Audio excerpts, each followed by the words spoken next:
Heureux de vous retrouver sur Medi 1 TV Afrique et bienvenue dans le Talk Afrique. Depuis quelques années, l'Afrique suscite l'intérêt grandissant des acteurs de l'assurance qui ont investi le secteur, mais non sans difficulté. À l'échelle mondiale, l'Afrique ne représente que 1,5% du marché global, alors qu'elle pèse pour 13% de la population mondiale. Ici en Côte d'Ivoire, un salon est dédié au secteur depuis 4 ans. Comment évolue ce secteur et les perspectives à long terme? On en parle dans cette émission et nous avons deux invités de qualité qui sont donc dans le domaine. Valérie Kouamé est avec nous. Elle est commissaire générale du SADA, qui est le Salon africain des assurances. Bienvenue Valérie. Merci beaucoup. Avec nous sur ce plateau, Alou Hervé. Lui, il est consultant expert en assurance et réassurance. Monsieur Alou, bienvenue. Merci. Alors, la question paraît évidente. Assurance, réassurance. Dites-nous quelque chose sur ça. Alors, l'assurance, c'est... je vais commencer par la réassurance. La réassurance, d'abord, c'est l'assurance de l'assurance. Alors, les assurances, c'est ce qu'on connaît communément avec les compagnies d'assurance que vous avez sur le marché de façon standard, qui font plutôt des prestations avec le public, c'est-à-dire avec les personnes, avec les entreprises. Contrairement à la réassurance, nous travaillons plutôt avec les compagnies d'assurance. Donc, c'est-à-dire que c'est un deuxième niveau de sécurité que les assurances contractent avec les compagnies de réassurance. D'accord, très bien. Valérie, vous qui avez l'habitude avec le Salon africain des assurances, de votre observation, est-ce qu'en Afrique, la question d'assurance est une notion qui est très chère et qui est connue? Oui, je vous réponds d'office, non. Pourquoi? Parce qu'aujourd'hui, nous avons initié un salon, c'est le constat en fait qui a été fait. Et du moment où l'individu lambda ne sait pas véritablement pourquoi s'assurer, nous comprenons que l'information sur les assurances ne passait pas. Et donc, on a voulu créer cette plateforme-là pour vraiment vulgariser les assurances. Et comme tout à l'heure, M. Alou l'a dit, les compagnies d'assurance s'assurent. Donc, vous voyez déjà qu'il y a une assurance dans le domaine même des assurances. Ce qu'on veut apporter à tout un chacun pour que tout un comprenne qu'il y a importance de s'assurer et qu'on s'assure et on se sécurise. Voilà, parce qu'il y a une sécurité même derrière les compagnies qui prennent l'engagement de répondre à vos besoins vis-à-vis de tous les risques de vie ou les facteurs de vie. Ouais. D'accord, il y a des personnes qui ont peur des assurances, ou du moins qui ont l'impression qu'il y a des choses cachées derrière. Peut-être qu'on n'a pas la bonne information, mais quelles sont les raisons pour lesquelles il y a des personnes qui sont réticentes? Est-ce que c'est la question financière, c'est le manque de communication, c'est le manque d'information, M. Alou? Je vais plutôt penser au manque de communication. C'est-à-dire qu'on a un manque de communication au niveau des assurances qui fait que la population très souvent a l'impression que les assureurs cachent certaines informations dans les contrats. Alors, c'est cette donne-là qu'il faut essayer de changer aujourd'hui. Un contrat, il est destiné naturellement au public. Malheureusement, il se trouve qu'on est dans des pays où la population n'est pas suffisamment, le taux d'alphabétisation n'est pas aussi élevé que cela. Donc, certaines personnes n'arrivent pas véritablement à comprendre la nature des contrats d'assurance. Il n'y a pas seulement ceux qui ne sont pas allés à l'école, mais même des intellectuels qui n'arrivent pas véritablement à appréhender le contenu d'un contrat d'assurance. Donc, quand il arrive qu'il y a des sinistres, souvent on est en difficulté parce que certaines clauses sont ressorties et c'est là que le client ou l'assuré comprend qu'effectivement ce contrat-là, il y avait une exclusion qui m'empêchait de pouvoir peut-être rentrer dans mon indemnisation. Donc c'est ce qui se passe. Aujourd'hui, c'est de changer un peu cette mentalité-là. Quand on veut donner l'information, il faut communiquer quand on est un assureur. Communiquer, c'est-à-dire quoi? Rendre vraiment assez digeste le contenu des contrats que nous produisons. Donc voilà, ça va résoudre le problème à mon avis. D'accord, rendre digeste. Allez-y, oui. madame. Et donc, pour même enchérir, c'est que au fil du temps, il y a eu aussi mécontentement dû au fait que les personnes ne lisaient pas les contrats. Et donc, face au sinistre, on mettait à nu tout ce qui rentrait en ligne de compte dans le contrat. Et on trouvait que, les assureurs sont des voleurs. On ne nous a pas tout dit. Donc, cette rupture de confiance ou de mécontentement a créé des barrières entre les assureurs et la population. Ce qui a créé maintenant encore davantage, parce que quelqu'un qui est mécontent, c'est 100 personnes qui sont mécontentes. Donc, à la limite, ça a commencé à créer maintenant la distance entre les acteurs et la population pour pouvoir véritablement prendre encore davantage d'informations sur le secteur et sur tout ce qui se fait dans les assurances. Et aujourd'hui, comment se porte ce secteur? Comment il évolue ici en Côte d'Ivoire? Les uns et les autres, surtout nous aujourd'hui, je peux dire que je prends sur moi de dire que les assureurs font de leur mieux pour vraiment répondre aux besoins des uns et des autres. Aujourd'hui, on fait le salon parce qu'on croit que ces acteurs ont compris qu'il faut aller vers la population pour vulgariser la chose et créer la proximité. Et ils sont aujourd'hui ouverts à cela. Donc nous voulons vraiment dire aux uns aux autres de comprendre que les assurances, c'est primordial. Il y a un caractère de sécurité, il y a un caractère social. Donc c'est de venir maintenant à l'information, puisque tout le monde maintenant recherche la vulgarisation des assurances. Donc tout le monde y met pour vulgariser cette assurance. Donc nous appelons cette population à venir à l'information, tant déjà pour peut-être faire part des griefs, si on peut dire ça comme ça en guillemets, mais aussi faire part de l'environnement dans lequel on est pour qu'on puisse redynamiser le secteur pour la satisfaction de cette population, mais aussi faire des suggestions. Donc pêle-mêle, tout est ouvert. Les assureurs font de leur mieux pour pouvoir être à la hauteur et au goût, si on peut le dire, de cette population. D'accord. Avant de parler de l'aspect redynamisation du secteur, aidez-nous à comprendre ce que c'est que l'assurance véritablement. On a des assurances vie, non-vie, assurances auto. Ceux qui nous écoutent parfois ignorent à cause, certainement pour un problème de communication. Mais vous qui êtes expert en la matière, qu'est-ce qu'ils doivent comprendre? Alors, c'est simple, l'assurance, c'est le vocable qui englobe tout ça. Ça englobe aussi bien l'assurance non-vie, tout ce qui est assurance dommage. Ça englobe également l'assurance vie, tout ce qui est lié à la personne. Donc, de façon, je veux dire, généralement, on dit les assurances. Bon, quand tu es un assureur, tu comprends. Même si on parle de l'assurance de personnes ou on parle de l'assurance non-vie, tu comprends. Mais il y a ce distinguo quand même qu'il faut appréhender, qu'il faut savoir qu'il y a l'assurance dommage à part et il y a l'assurance des personnes à part. Et donc, l'assurance des personnes, c'est ce que je le disais tantôt, qu'on appelle communément l'assurance vie. Donc, c'est cette distinction qu'il faut peut-être que nos différents téléspectateurs se conçoivent, parce que ce n'est pas évident. Quand tu vas dans une compagnie d'assurance, c'est la première chose qui te vient en tête, je suis venu prendre mon assurance. Peu importe là où je suis, maintenant, il appartient naturellement aux professionnels du métier de mieux communiquer, de mieux indiquer, de mieux porter l'information à ces cibles-là. D'où l'intérêt naturellement de ce salon qui aura lieu la semaine prochaine ici à Abidjan. Je crois le 16 et le 17, je parle sous le contrôle du commissaire général, effectivement. D'accord. Selon des récents chiffres, en 2019-2020, avec la Covid-19, le secteur a été fortement touché par la pandémie. Cependant, il y a des assureurs qui ont fait les meilleurs chiffres. Comment est-ce qu'on peut expliquer cela? Ça, je pense bien qu'il faut mieux demander à ces compagnies-là, parce que le Covid a touché tout le monde. Mais M. Alou, je ne sais pas s'il a une réponse par rapport à ça, je préfère. Oui, j'allais dire, ça dépend de la capacité de résilience de chacune des compagnies que nous avons sur le terrain. C'est-à-dire qu'il y a un phénomène qui est arrivé sur le Covid, ça a touché toutes les entreprises. Quelle est votre capacité de résister, notamment à ce phénomène-là? C'est ce qui a pu faire la différence aujourd'hui. C'est vrai que quand vous regardez les chiffres de 2020, certaines compagnies, pendant que d'autres faisaient une décroissance, d'autres faisaient de la croissance. Qu'est-ce qui explique cela? C'est une question de s'adapter naturellement au phénomène nouveau qui est arrivé.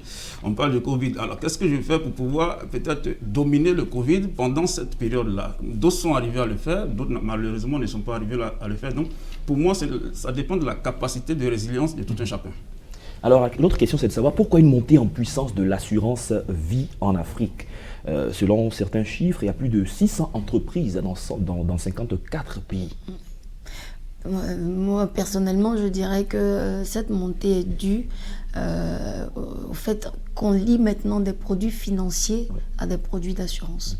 Et produits vie, parce que par exemple, aujourd'hui, on parle de banque assurance, donc vous voyez qu'on vend les produits d'assurance par les guichets bancaires. Donc, on arrive à attacher deux produits pour la satisfaction de cette clientèle-là. Donc, pour nous, nous pensons que les chiffres montrent plus là-bas qu'en IAD, ou comme il a dit, en assurance dommage, où on assure par exemple les maisons, l'activité, ou, comment on dit ça, l'automobile, qui est une assurance obligatoire. Pour moi, personnellement. D'accord, parlons un peu de assurance maladie. Il y a des personnes qui souscrivent et qui se plaignent parce que le réseau dans lequel doivent avoir les différents prestataires, parfois, ils sont très éloignés, ils se retrouvent en pharmacie, on leur dit non, l'assurance ne passe pas ici, ainsi de suite. Expliquez-nous un peu, qu'est-ce qui se passe dans ce domaine? Comment est-ce que le réseau se constitue pour qu'on en arrive là? Je commence certainement par vous. Mais bon, disons, tout d'abord, toute entité dans le secteur de la santé met sur pied tout son réseau de couverture. soit pharmacie, clinique et qui fait connaître aux clients. Et qui fait connaître aux clients. Bon, à la limite, si quelque chose, je ne sais pas, une prestation ne passe pas là-bas, c'est qu'il faut aller à l'origine. Soit il y a un souci entre le prestataire et l'assureur, peut-être qu'il n'a pas été payé, peut-être qu'il n'a pas été rémunéré par rapport aux prestations antérieures, peut-être. Non, je me dis. Maintenant, peut-être que ce prestataire peut-être n'a plus les éléments clés pour pouvoir répondre aux besoins. Donc, il y a des éléments que moi, personnellement, que je n'arriverai pas à donner aujourd'hui, mais je sais que pour qu'une clinique ou une pharmacie ne prenne plus des bons ou qu'une carte ne passe plus, c'est qu'il y a peut-être des paiements qui n'ont pas été faits, qui sont restés en cours. Monsieur l'expert, une explication à ça? J'abonde dans le sens de Mme Kwame, c'est clair, c'est-à-dire que lorsque je vais, par exemple, trouver un partenariat avec une clinique ou des pharmacies et que je signe ce partenariat, c'est-à-dire que quand la clinique arrive à faire les prestations pour le compte de mes assurés, naturellement, les factures me seront adressées. Alors, si les factures me sont adressées et que je n'arrive pas à les payer dans les délais contractuellement admis, alors il va se poser un problème. Dois-je continuer à recevoir toujours vos patients pendant qu'il y a mes factures encore en souffrance dans vos services? Je pense que ça peut expliquer un peu cela. Sinon, a priori, il ne devait pas avoir de problème parce que quand vous partez contracter ou quand vous signez un partenariat, soit avec une clinique, soit avec une pharmacie, soit avec un opticien, généralement, c'est sur la base d'une convention. La convention dit quoi? La convention dit, OK, je fais cette prestation et moyennant la prestation, après vous m'adressez les factures et je paye. Mais si moi, je fais les prestations et que mes factures doivent mettre 1 mois, 2 mois, 3 mois avant que je sois payé, mais il va sans dire que si vous assurez arrive prochainement, mais je vais couper. Donc je pense que c'est ce qui se passe généralement. Sinon, a priori, il n'y a pas de problème. Et ça, ce n'est pas vraiment le problème des assurés. Les assurés n'ont rien à voir. C'est une question de trouver la meilleure synergie entre les compagnies ou gestionnaires santé et naturellement les prestataires au niveau des cliniques et puis des pharmacies et autres. Entre-temps, néanmoins, un autre point pour ceux qui sont peut-être, à part peut-être ce cas-là, ceux qui sont au-delà, je veux dire, d'Abidjan ou dans les endroits reculés, il y a aussi deux fois que des hôpitaux publics qui sont là-bas. Il y a aujourd'hui des assureurs qui essaient de leur mieux de pouvoir conventionner tout ça pour que ça puisse répondre aux besoins de ceux qui sont à l'extérieur. Donc peut-être qu'il peut ne pas avoir beaucoup de cliniques qui peuvent répondre aux besoins et autres. Donc il y a aussi ces cas-là. D'accord. L'autre réalité que je voudrais présenter, c'est qu'un assuré, il arrive dans une clinique, il y a une urgence, il espère que sa carte puisse passer, on lui donne l'information que non, ça ne passe pas ici. Il va dans un autre endroit qui est en principe agréé, il arrive, on lui dit non, ça ne passe pas ici. Qu'est-ce qu'il fait dans ce genre de situation? On en a vu plein qui finalement se soignent eux-mêmes et à l'étape de remboursement, c'est des procédures à un point fini. Et... Soit il subit déjà le souci entre l'assureur et le fournisseur, soit aussi il n'a pas fait son paiement. Parce que pour qu'une carte ne passe plus dans un réseau, c'est que le client n'a pas payé sa prime. Bon d'accord, on aura l'occasion de chercher à voir qui est certainement... On peut parler un peu de l'assurance automobile. D'accord. Beaucoup de personnes certainement ont des véhicules, il y en a qui n'en ont pas. Quelle est l'importance de cette assurance? Surtout qu'elle est obligatoire. Non seulement elle est obligatoire au titre de la responsabilité civile, et je pense que même si elle n'était pas obligatoire, en tant qu'usager d'un véhicule, pour naturellement assurer votre responsabilité, il est nécessaire quand même de prendre les assurances parce qu'on ne connaît pas forcément l'étendue d'un dommage qu'on pourrait poser à autrui. Donc il est souhaitable pour vous, même si ce n'est pas obligatoire, de vous accommoder d'une assurance, au moins le minimum c'est la responsabilité civile en automobile. Aujourd'hui c'est ce que tout le monde prend. Donc nous pensons que c'est quelque chose d'utile et de primordial pour toute personne qui a un véhicule et qui voudrait naturellement mettre son véhicule sur la voie publique. D'accord. Néanmoins, à part le volet obligatoire, il y a des garanties facultatives. Donc ces garanties-là s'ajoutent à ce qui est obligatoire pour vous couvrir. On peut citer par exemple l'incendie. Vous pouvez avoir votre véhicule qui brûle. Si vous avez la garantie incendie, mais je vous dis, on vous remet dans votre état. Mais imaginez imaginez le contraire. Vous n'avez pas d'assurance, de garantie plutôt, incendie, mais vous avez perdu votre véhicule. Alors que c'est une garantie que vous pouvez le prendre, je veux dire, délibérément, sans qu'on ne vous oblige. Donc il y a une panoplie de garanties dans ce sens-là pour vous couvrir face à tout ce qui peut vous arriver pendant que vous êtes en train de conduire. Donc c'est très important de s'assurer et d'assurer son véhicule. Il y a un autre type d'assurance qui prend en compte les décès et tout ce qui se passe après le décès en Afrique. Parfois, on ne comprend pas. On dit, mais comment on peut cotiser pour sa mort, on peut cotiser pour se faire enterrer? Est-ce que c'est opportun, cette assurance-là? Je pense que c'est quelque chose de très important. Malheureusement, dans nos environnements, la culture, c'est-à-dire qu'on est un peu tiré par nos cultures, qui fait que tout ce qui touche à la mort devient sacré. Aujourd'hui, c'est de changer cette perception des choses au niveau de nos populations. C'est-à-dire que la mort, c'est un phénomène comme tout autre. Et bien évidemment, il ne faudrait pas qu'on continue d'avoir ces appréhensions par rapport au problème de la mort pour ne pas s'accommoder de ce qui est juste pour nous. Quand je dis ce qui est juste pour nous, prendre une assurance, par exemple, décès, c'est primordial pour vous. Pour vous-même, bien entendu, et pour aussi votre famille, pour vos ayants droit.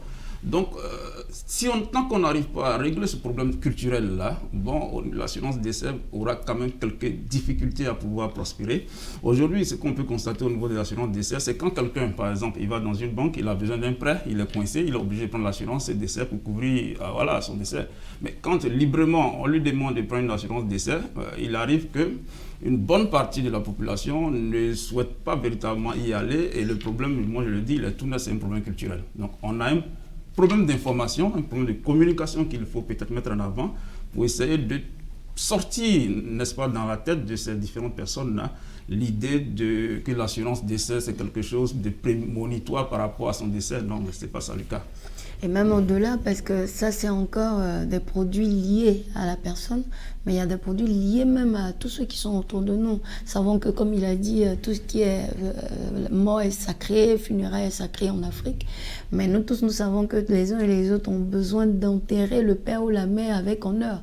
Aujourd'hui, dignement. Donc aujourd'hui, il y a par exemple des produits dans ce sens-là qui vous aident, parce que ça peut arriver le décès à tout moment. Est-ce que vous êtes à ces instants où ça arrive, vous avez les capacités de répondre à cela? Non. Si vous avez un produit d'assurance qui est lié, je veux dire, à ce risque-là, demain, quand ça arrive, le père est parti, la mère est partie, mais tout est pris en charge, de la conservation du corps jusqu'à l'enterrement. Mais les gens, comme il a dit, c'est culturel, on a peur de la mort et tout, mais on va y passer. Donc forcément, il faudrait préparer, parce qu'aujourd'hui, on a de la famille, on a des enfants, on a de la famille autour de nous. Il faut prévoir tout ça pour ces personnes qui sont autour de nous. Est-ce que les personnes qui sont étrangères, qui ne sont pas des nationaux, qui vivent dans un pays, sont concernées par tout ça, ou du moins est-ce qu'il y a des dispositions particulières pour ces personnes? Non, je pense sous le couvert de l'assurance n'a pas de limite, tout le monde. C'est un produit comme tout autre. C'est comme ici en Côte d'Ivoire, il y a je dis n'importe quoi, un concessionnaire automobile qui vend des véhicules.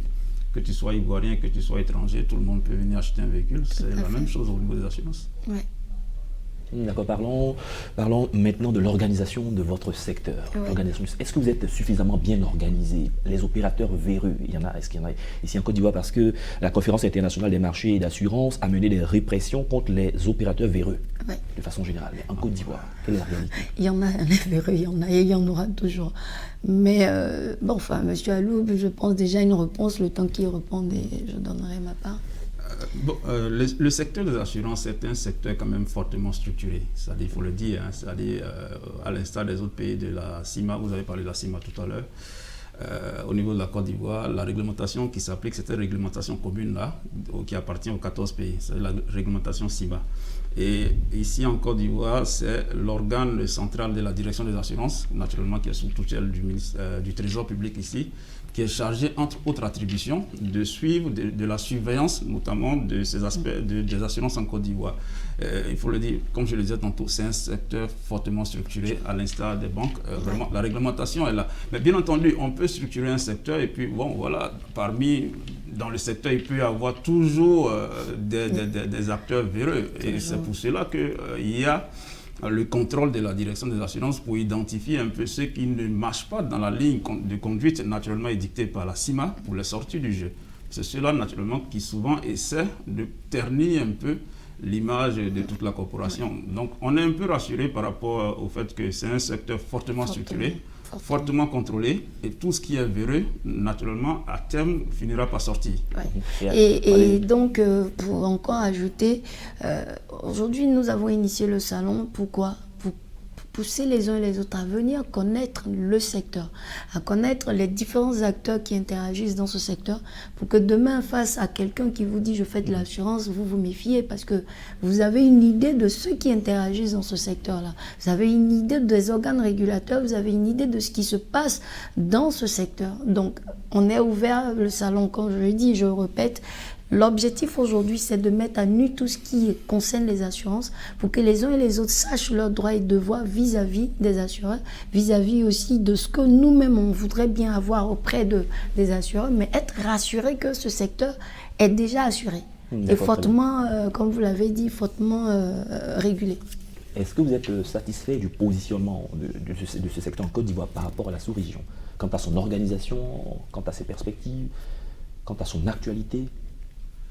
En termes de positionnement, si je dois le dire, mais personnellement, je peux dire que beaucoup de personnes me rejoindront naturellement dans cet avis. Là, je ne suis pas fortement satisfait, eu égard du taux de pénétration que nous connaissons aujourd'hui en Côte d'Ivoire, qui pour moi est encore relativement bas par rapport au taux peut-être dans les pays de l'Afrique du Nord.